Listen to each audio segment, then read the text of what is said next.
You know, when we think about a living cell, it's easy to picture it as just a little bag of fluid, kind of like a water balloon. But if that was all there was to it, what would keep it from being, well, just a shapeless puddle?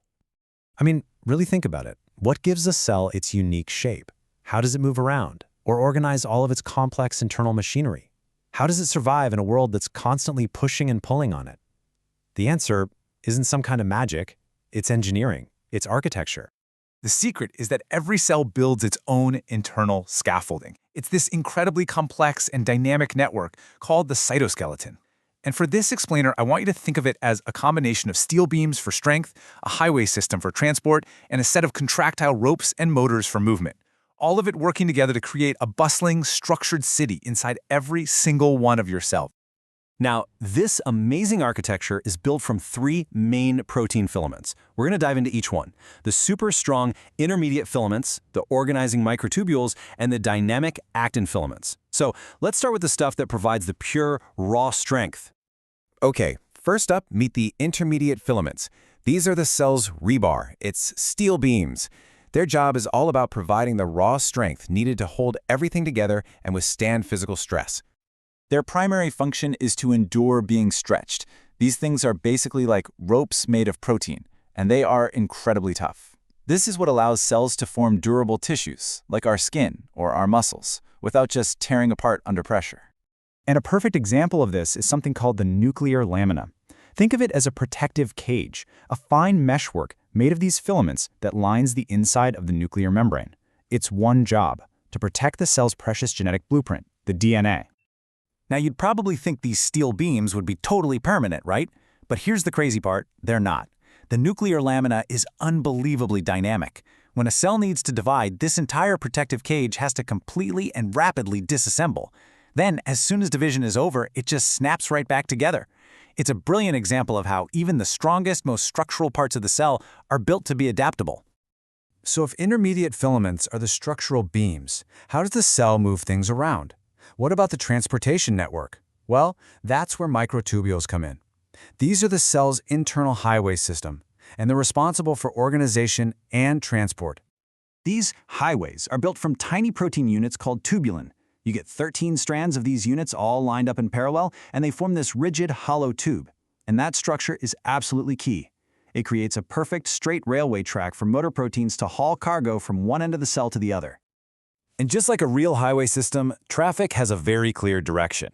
Each microtubule has a plus end, which can grow really quickly, and a minus end, which grows much more slowly. That minus end is usually anchored in a spot called the centrosome, which is basically the cell's main organizing center. This means all the roads radiate outwards from a central point, creating a super efficient system for getting cargo exactly where it needs to go.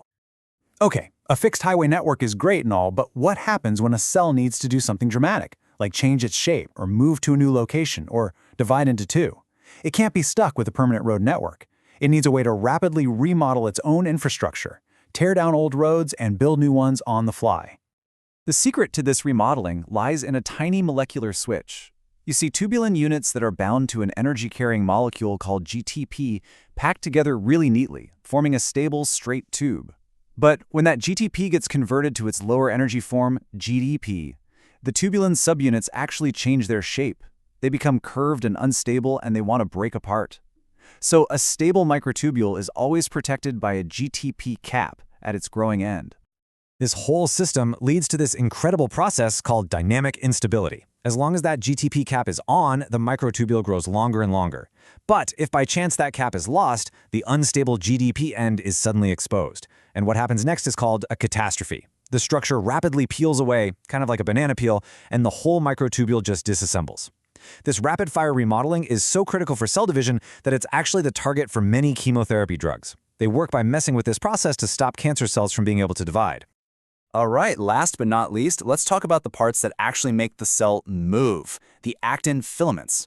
If microtubules are the cell's rigid highways, then actin filaments are its flexible ropes, its cables, and its muscles. The key difference here really comes down to their function. Unlike the rigid microtubules that are mainly scaffolds, actin filaments are way thinner, much more flexible, and usually shorter. They're not just there for structure, they are designed to actively generate force and create movement. And they are absolutely everywhere.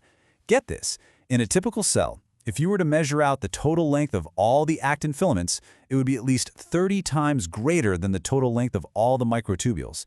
That sheer volume tells you just how fundamental these things are to everything a cell does, from crawling across a surface to pinching itself in two during division. But, ropes can't pull themselves. They need a motor. And that's where myosin 2 comes in. This is a motor protein with two little heads that can grab onto an actin filament. By burning ATP, the cell's main energy currency, these heads perform a little power stroke, which lets them effectively walk along the actin rope. And this partnership between actin ropes and myosin motors is the basis for some of the most powerful movements in all of biology.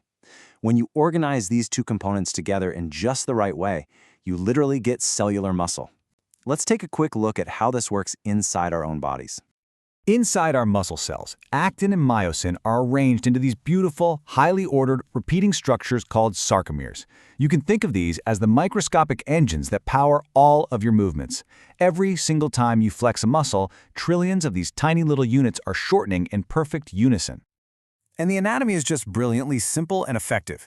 You've got these anchor points called Z-discs at each end. The actin filament ropes are attached to these discs, with their ends pointing inwards. And then, nestled right there in the middle, between the actin filaments, are bundles of the myosin motors. The action itself is a masterclass in mechanical efficiency. The myosin motors grab onto the actin ropes and they pull them toward the center. Since the actin ropes are anchored at both ends, this forces them to slide past each other, which shortens the entire sarcomere. Now, multiply that tiny action by billions, and you generate the force you need to lift a weight or just take a step. So we've looked at the beams, the highways, and the ropes. But the most important thing to remember is that these aren't three separate systems working in isolation. They form a single, deeply integrated, and constantly changing network that truly defines what a cell is and what it can do. So let's quickly recap the architecture of our little cellular city. We've got the intermediate filaments, our steel beams, giving it raw tensile strength. We have the microtubules, our highways, organizing the interior and transporting goods. And finally, the actin filaments, our ropes and motors, driving movement and contraction. Beams, highways, and ropes. These are truly the essential building blocks of cellular life. And this brings us to one last, really fascinating thought. A cell's internal architecture isn't like a building made of concrete and steel. It's not static. It's a structure that is constantly relentlessly tearing itself down and rebuilding itself, from one moment to the next. It's literally never the same structure twice. So what does that tell us about life itself? Maybe, just maybe, being alive isn't about having a fixed, stable structure, but about being in the continuous dynamic process of building one.